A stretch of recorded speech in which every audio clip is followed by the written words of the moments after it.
Hi, this is an Epaf training to walk a originator through how to approve an Epaf that say they started but never submitted, or how to correct an Epaf that has been returned to them for correction.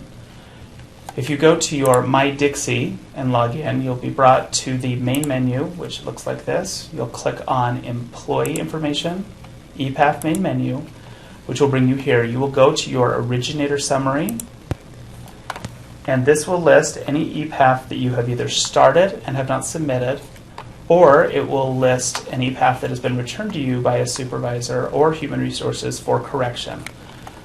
This list is sorted by default alphabetically, but you can use these yellow arrows here to sort it however you would like. The transaction status tells you what type of what status it's at. Waiting means you have started the Epaf but never submitted it. Return for correction means it has come back to you to correct. To explore or submit these Epafs, you'll select on the name, highlighted here in blue, and it will bring you to the Epaf itself with the information.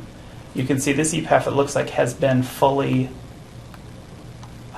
filled in. It just has never been submitted. So to complete that submission process, you will select Update, which will bring you to this screen. You can make any changes that are needed here, and then you will hit Submit.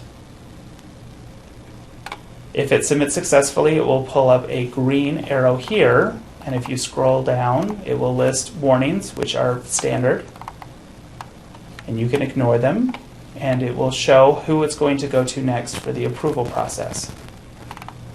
If you go back to scroll to the very bottom and select Epaf Originator Summary, it will bring you back to that page. You'll notice I had 6 Epafs before, now I only have 5 because one has moved along. To see a history of any Epafs I have originated, you will select the History tab at the top, which will give you all of the Epafs again sorted alphabetically, as well as their transaction statuses. These transaction statuses, as an overview, pending means it is awaiting approval. This is the Epaf I just submitted to the supervisor. Completed means it's been processed by human resources. Voided means it was voided midway through the approval process and will not be processed.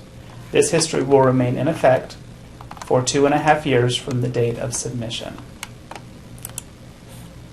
When you have an Epaf that requires your adjustment that has been returned for correction, you will receive a report to your email twice a day. They come at 10 a.m. and 3 p.m. that will notify you of the transaction number and instruct you to log into the system to correct that Epaf and submit it. This concludes the tutorial on how to submit an Epaf that has been returned for correction or that you have started but it has not been submitted for approval.